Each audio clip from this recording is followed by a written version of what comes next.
아멘. 은혜로운 찬양과 여러분의 헌신 또 한 번 감사드립니다. 예배의 순서를 맡으셨던 분들과 또 우리 예배위원 여러분들께도 감사드립니다. 교역자들 여러분들의 헌신은 말할 것도 없고 오늘 또 방송실에서 우리를 위해서 이렇게 한 시간 지키시면서 돌봐주고 계시는 가운데서 예배의 은혜로운 한 시간이 이제 진행되고 있습니다. 오늘 말씀은 조금 위트 있는 제목을 선택을 했는데요. 오버쟁이 베드로 하는 그 제목입니다. 쟁이 하는 말은 어떤 사람의 특성, 성격 같은 것들을 강하게 나타내는 말일 수도 있고 혹은 그의 또 행동을 또 표현하는 그런 말이기도 합니다. 수다쟁이, 개구쟁이, 멋쟁이 하는 쟁이 하는 말을 많이 쓰죠. 오버는 아시는 대로 외래어입니다. 선을 넘었다는 뜻입니다. 오버. 그러나 이때의 오버는 살짝 넘은 것을 이야기합니다. 너무 많이 넘어가지고 아주 돌아올 길 없이 넘은 것은 아니고 조금 선을 넘은 그런 상태입니다.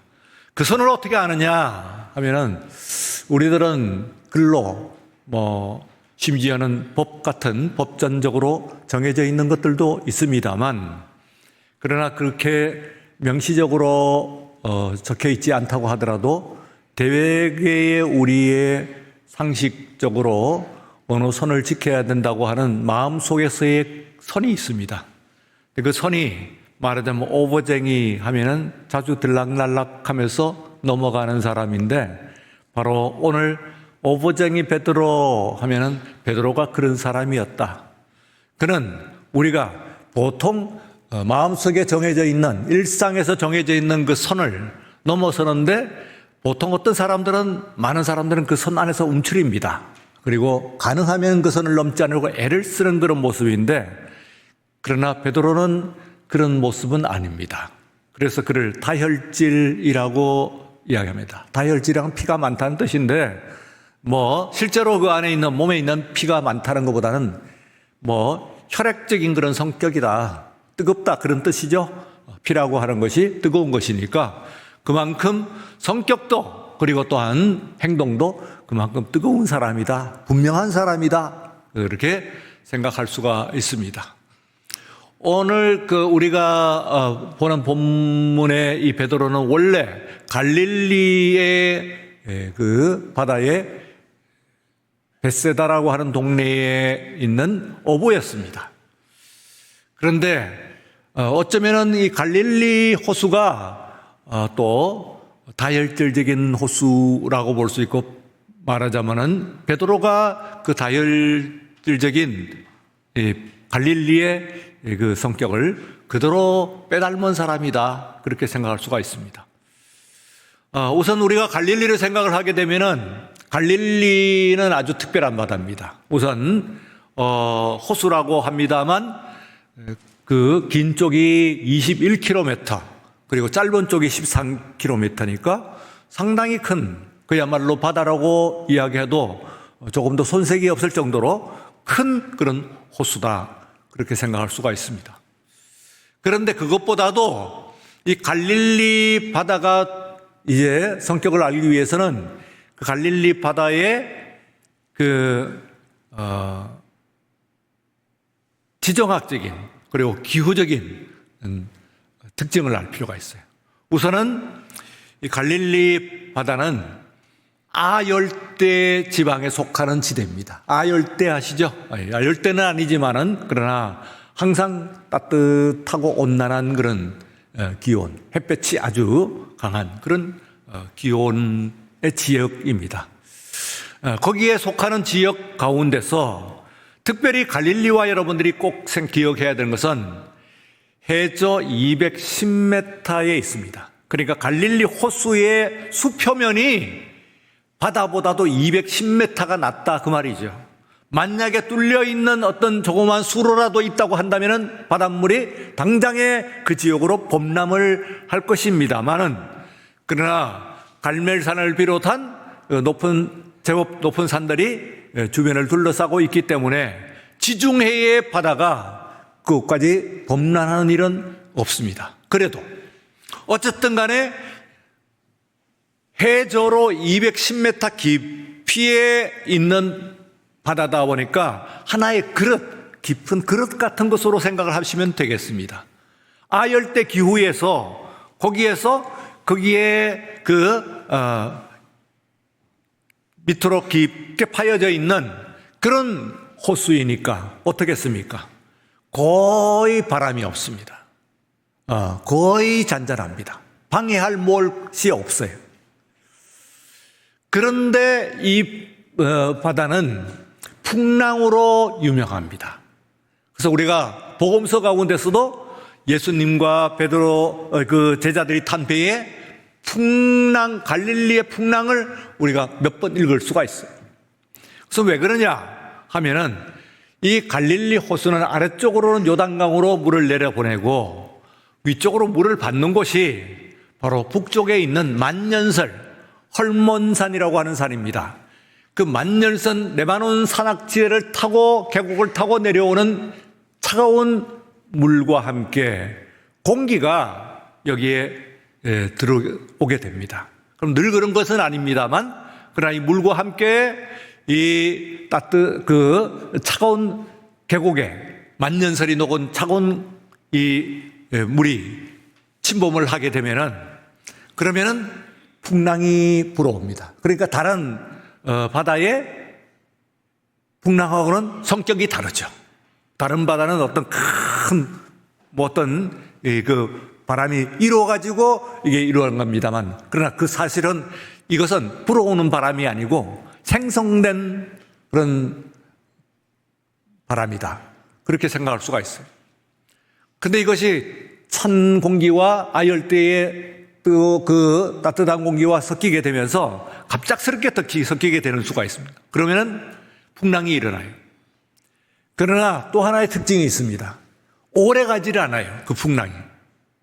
얼마간의 시간이 되면은 다시 잠잠해지는 그 공기가 완전히 섞여버리게 되면, 공기만 잘 말하자면 섞이면 되는 거거든요. 찬 공기와 그리고 또한 더운 공기가 섞이기만 하면은, 그러면 그 풍랑은 생성된 풍랑이기 때문에, 불어온 풍랑이 아니고 생성된 풍랑이기 때문에 즉시 가라앉습니다. 그것이 갈릴리의 특징입니다.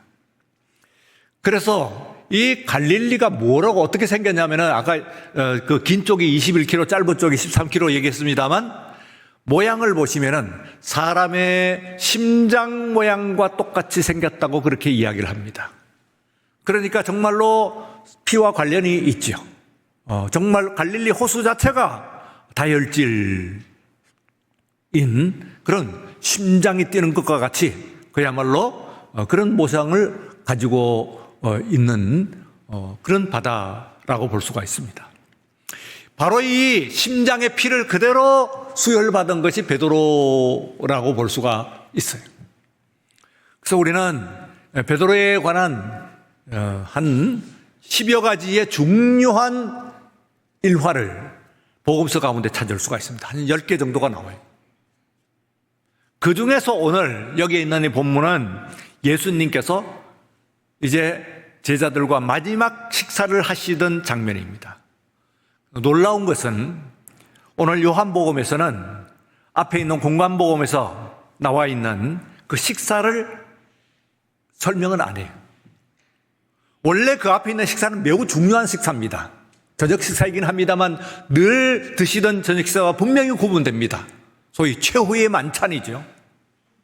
그래서 거기에서 매우 중요한 예수님의 메시지가 나오는 건데, 요한복음에 있어서는 그것을 그냥 식사라고만 되어 있습니다. 식사 후에 하고 그 식사를 묘사하지 않습니다. 그 대신 앞에 있는 세 복음서가 기록하지 않는 식후에 있었던 한 중요한 사건을 요한은 기록을 하고 있어요.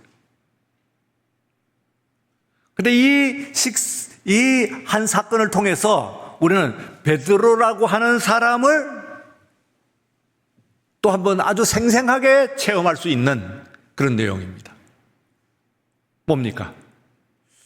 예수님께서 대야에 물을 담으시고 겉옷을 벗으시고 그리고 수건을 허리에 두르시고 아주 그 작정을 완전히 하신 겁니다.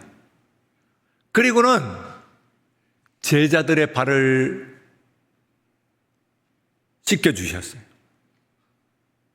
베드로가 처음은 아닌 것을 알 수 있습니다.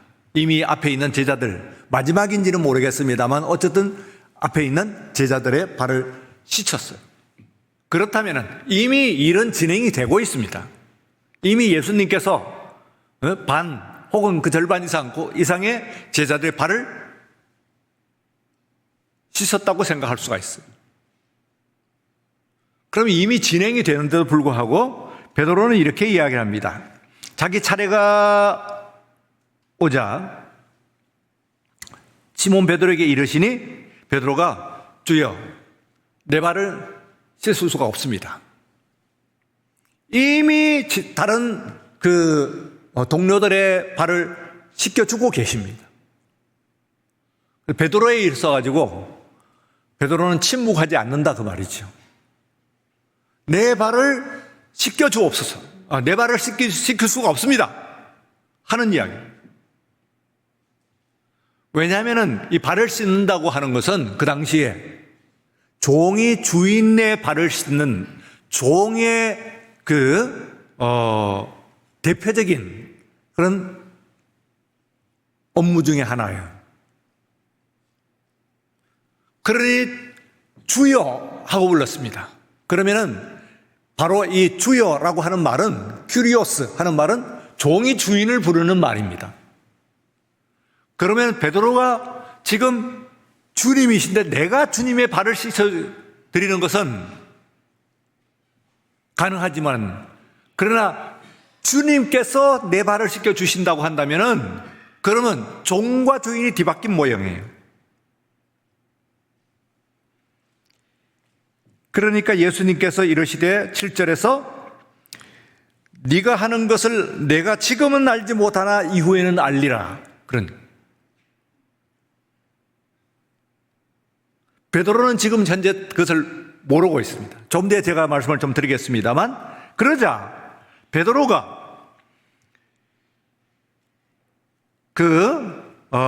절대로 제 발을 씻길 수가 없습니다 하고 또 반대를 표현합니다. 예수님께서 지금 이거 내가 왜 이러는지 너 나중에는 알게 될 거다 하고 말씀을 하시는데도 불구하고 절대라고 하는 표현을 써요. 절대 저는 제 발은 씻길 수가 없습니다. 말하자면 상황으로 우리가 떠올려 보면 연상을 하게 보면은 다소 오버를 하고 있는 것을 볼 수가 있어요. 그래서 예수님께서는 이제는 관계를 얘기합니다.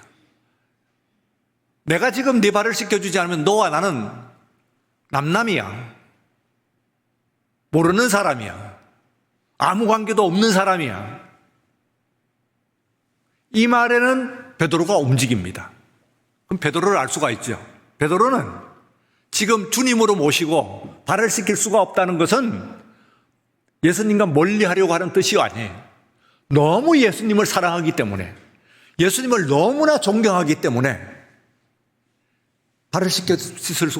내 발을 씻을 수가 없다는 거예요.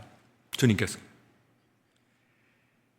그러자 예수님께서 너하고 나하고는 이 발 씻겨주지 않으면 너하고는 남남이야. 아무 관계도 없는 사람이 돼버려 하고 말씀하시니까 어이구 그거는 원하는 것이 아니에요. 그래서 베드로가 이르되 말을 또 완전히 오버를 합니다. 그렇다면 예수님 제 발뿐만 아니라 9절에 손과 머리도 씻어주옵소서. 이것을 주님께서 제 발을 씻는 것이 주님과 나와의 관계를 이야기하는 것이라고 한다면은 정말로 제 머리도 씻어주시고 이 손도 씻겨주시고 정말 주님과 나가는 깊은 그런 관계라고 하는 것을 알게 하옵소서. 하는 이야기입니다. 이때에 이제 이 말씀 가운데서 우리가 교리적으로 매우 중요한 한 가지 말씀을 하세요. 10절입니다. 예수께서 이르시되 이미 목욕한 자는 발밖에 씻을 필요가 없느니라. 온몸이 깨끗하니라. 너희가 깨끗하나 다는 아니니라. 그렇습니다. 다음 절에 그것이 다는 아니라고 하는 것이 유다를 가리키는 것이라고 하는 주석을 달았어요. 그러면은 우리가 이 예배에서도 참회의 기도라고 하는 것을 여러분들이 합니다. 이 참회의 기도라고 하는 것은 목욕이 아니에요. 목욕은 예전적으로 생각하면 세례예요. 세례를 받은 거죠. 온몸이 물속에 들어가서 깨끗함을 받은 거예요. 그런데요, 그럼에도 불구하고 우리가 이 세상을 살아가는 동안, 육신을 가지고 사는 동안에 본의 아니게 말씀을 지키느라고 했습니다만, 그러나 그 본의 아니게 우리의 믿음의 결단과는 다르게 잘못을 하고, 그리고 심지어는 범죄도 하게 됩니다. 그리고 돌아오게 되면은 주일 예배를 드릴 때 우리가 참회의 기도라고 하는 것은 다시 탕속에 들어가는 것 정도는 아니고, 여러분들이 발을 씻겨드리는 거예요. 세상에 그 발로 세상을 다녀야 되니까, 발이 없으면 그냥 믿음의 세계, 교회에 그냥 공동체에 머물면 그만일 텐데, 그 발로 세상을 다녀야 되니까 본의 아니게 내가 원치 않는 바 죄를 짓는 거예요. 그래서 목욕을 이미 한 사람들은 목욕을 할 필요는 없지 않느냐. 너는, 그리고 이 자리에 있는 사람들은 한 사람을 제외하고는 다 목욕을 한 사람들이다. 그러니 세상을 다니면서 더러워진 발만 씻으면 된다 하는 이야기예요. 그래서 우리가 말하면 예전적으로 그리고 교리적으로 오늘 주일 여러분들이 행했습니다만 참회의 기도라고 하는 것이 어디에 속하나 하는 것이 정확하게 10절 이 본문이 우리에게 가르쳐주고 있는 말씀입니다. 말하자면 지금 이제는 목욕을 하기에는 늦은 시간이지요. 이미 목욕은 했습니다. 매일 탕속에 들어있을 수도 없는 일이고. 이런 말하자면 대화에서 보면은 단순한 대화가 아니라 제자들 중에서 특별히 베드로라고 하는 사람이 예수님과 갖는 관계와 그리고 특별히 그의 성격, 특성을 알 수가 있어요. 이것을 통해 가지고 그 뒤에 이제 또 우리가 본문에 같은 장에서 보게 되면은 6절, 7절, 8절 말씀에도 여러분들 보시면은 베드로의 한 모습이 나옵니다. 예수님께서 어디를 가신다고 그러니까 주님 어디 가십니까? 하는 얘기예요. 주여 어디로 가시나이까? 하는 것이 라틴어로 쿠오 바디스 도미네 하는 말입니다. 나중에 베드로와 일화와 관련되어 있는 전성은 바로 이 말과 관련이 되어 있습니다. 이 말을 그대로 인용한 것이죠. 쿠오 바디스 하는 소설, 영화화되어 있는 소설도 아마 여러분들이 알고 계실 줄로 믿습니다만 그게 라틴어입니다. 어디로 가시나이까? 하는 얘기예요. 그러니까 예수님께서는 지금은 너희들이 알지 못하지만은 나중에는 알고 너희들도 따라오게 될 것이다 하는 이야기를 했어요. 그러면 이렇게 설명을 했는데도 불구하고 37절의 말씀에서 또 말하던 베드로는 이의를 제기를 합니다. 주님, 지금 따라가지 오지 못한다는 얘기가 무슨 말이 있습니까? 주를 위해서 거기 죽는 자랍니까? 그렇다면 저는 목숨도 아끼지 않겠습니다 하는 베드로의 그 이야기입니다. 진심일까요? 진심입니다. 다만 그의 육실이 약해서 일어나는 나중에 베드로의 3번의 부인을 예수님께서 말씀하십니다. 너 내 목숨을 네가 날 위해서 목숨까지 버리겠다고? 내가 너에게 말하노니 진실로 진실로 내가 내게 이르노니, 그 말은 아주 중요한 말이 나오기 전에 예수님께서 하시는 말씀이라고 그랬죠. 진실로 진실로 내가 내게 이르노니 닭 울기 전에 네가 3번 나를 부인하리라. 베드로는 이 말을 전혀 깨닫지 못했죠. 지금도 깨닫지 못합니다. 여러분, 이런 말씀을 통해서 베드로가 말하자면 자기의 생각을 솔직담백하게 표현을 하는, 보통 말하자면 사람들의 이 대화의 선이 있죠. 라인이 있어요. 그것을 넘어서지 않으려고 하는 사람이 있습니다. 그러면은 말을 삼가죠. 베드로는 직설적으로 말을 해요.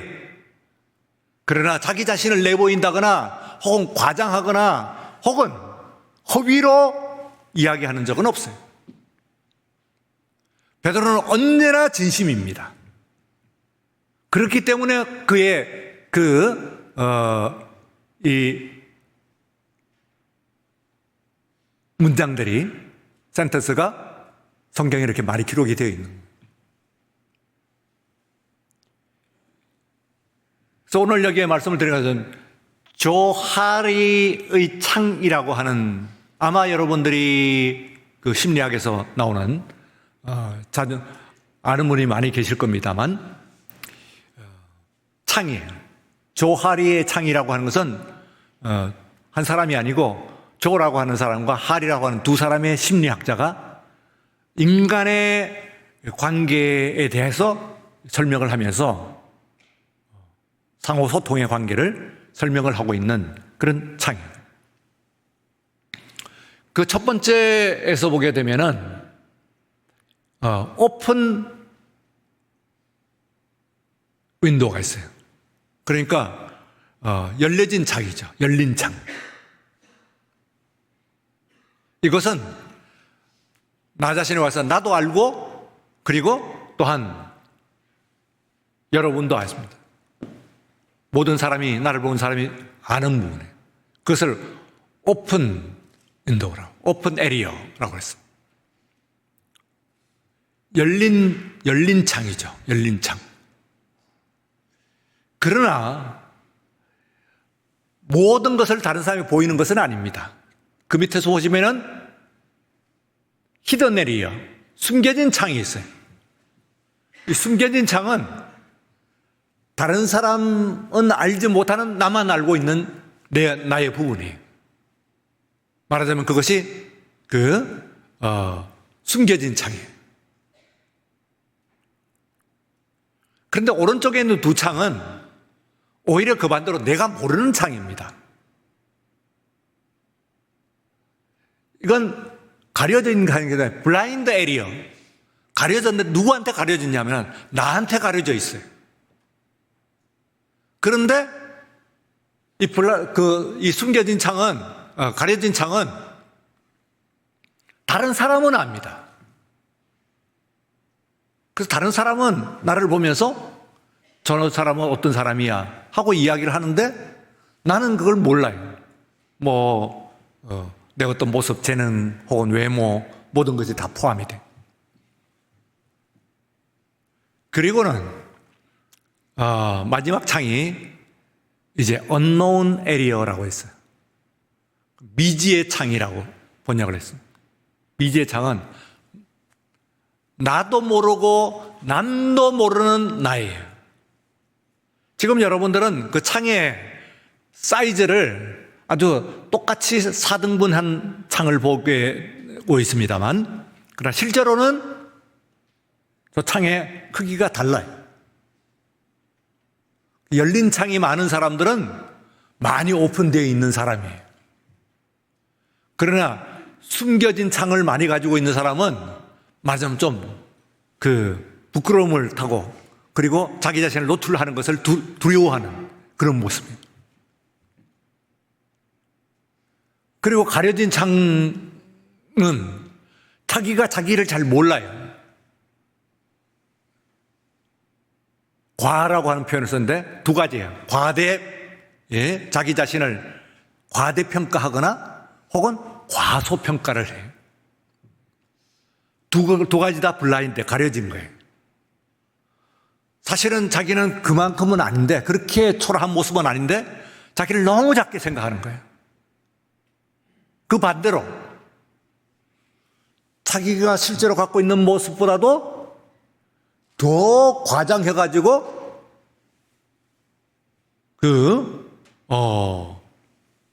자기를 생각을 해요. 그러나 그런 모습으로 상대방이 봐주질 않아요. 자기가 눈이 가려져 있으니까 그렇게 되는 거예요. 그러나 마지막에 우리 인간은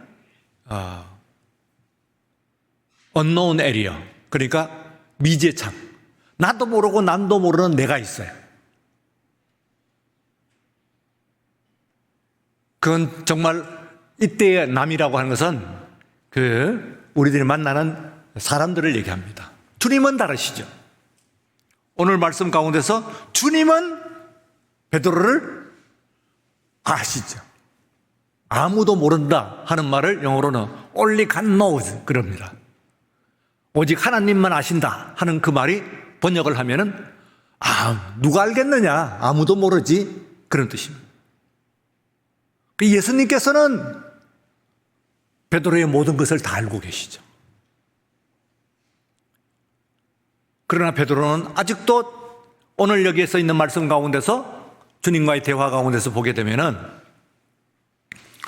예수님께서 공간적으로 제 발을 씻길 수가 없습니다. 만약에 씻겨주신다고 한다면 그것이 관계를 이야기하고 예수님과의 사랑을 이야기한다면 다 씻겨주십시오. 시간적으로. 어디 가신다고요? 저희를 두고 어디든지 가겠습니다. 위험해서 그러십니까? 목숨까지도 버리면서 주님을 따라가겠습니다. 그러나 베드로는 너 닭 울기 전에 네가 나를 3번이나 부인하리라. 그런 이야기. 그러니까 오늘 여기에 있는 말씀은 베드로는 어떤 사람이냐 하면은 대화와 관계와 행동의 영역을 살짝 넘어가요. 또 오버쟁이라는 것은 아주 유다처럼 저 멀리 다시 돌아오지 못할 길을 가는 것은 아니에요. 그러나 분명히 선은 넘지요. 그리고 또한 그것을 통해가지고 그런 것을 통해가지고 베드로는 자기 자신을 알아가는 거예요. 심지어는 주위에 있는 사람들도 오늘 이것은 베드로와 가장 가까운 친구인, 그리고 베드로를 가장 가까이서 관찰했던 요한의 관찰입니다. 그래서 이것을 쓰는 거예요. 요한의 눈에서 그때 이 대화를 생생히 옆에서 듣고, 그리고 그것을 기록을 하고 있는 것이니까 요한도 베드로를 알게 된 것이죠.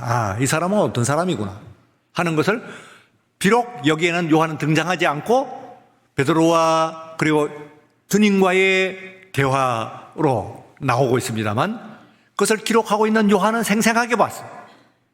베드로라고 하는 사나이가 어떤 사나이인가 하는 것을 보게 됐어요.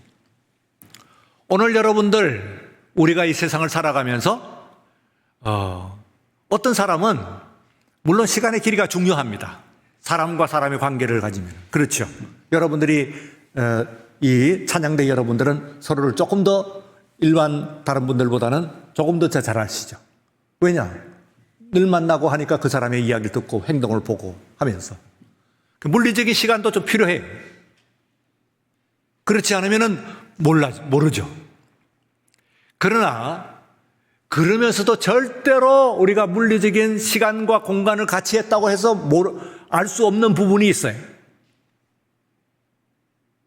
자기 자신이 스스로 가려워해갖고 끝까지 오랫동안 같이 하면서도 자기를 노출하지 않는 그런 부분. 10년이나 20년이나 그런 오랜 시간을 지나면서도 전혀 보이지 않았던 그 사람이 가지고 있는 그런 일면이 있어요.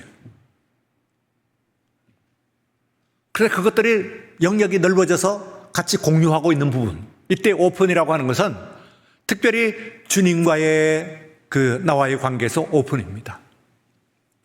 가장 편안하고 그리고 또한 가장 원만한 삶을 사는 것은 아까 했던 오픈 에리어, 열려진 창이 많은 부분. 사람이 편안한 삶을 사는 거예요. 행복한 삶을 산다고 볼 수가 있어요. 의사소통이 되니까요. 특별히 누구와의 의사소통이 중요하냐? 바로 주님과의 의사소통이 중요합니다. 그래서 우리가 기도를 드릴 때에 다른 사람에게 차마 말 못할 어떤 내용들 같은 것들도 주님 앞에서는 있는 대로 여러분들이 다 내요. 나와 이미 주님께서 나를 알고 계시긴 합니다만 그래도 내가 주님 앞에 나 자신을 공개함으로 말미암아 오픈함으로 말미암아 그 관계가 소통이 되어가지고 마침내 베드로는 우리가 아는 바와 같이 주님의 심장이 되었습니다. 교회의 가장 중요한 지도자요. 그리고 또한 사랑받는 그 제자가 되었어요. 오늘 우리가 요한복음 21장 마지막 장을 보면은 시몬의 아들 요한의 아들 시몬아 네가 나를 사랑하느냐 하는 말씀입니다. 그건 정말로 이 마지막에 있는 그 특별한 선물입니다. 여러분들과 오늘 이 시간에 여러분들이 정말 주님과의 사랑의 고백을 서로 나누는 그런 귀한 여러분의 삶이요. 그리고 또한 이 예배가 되시기를 주의 이름으로 축원합니다.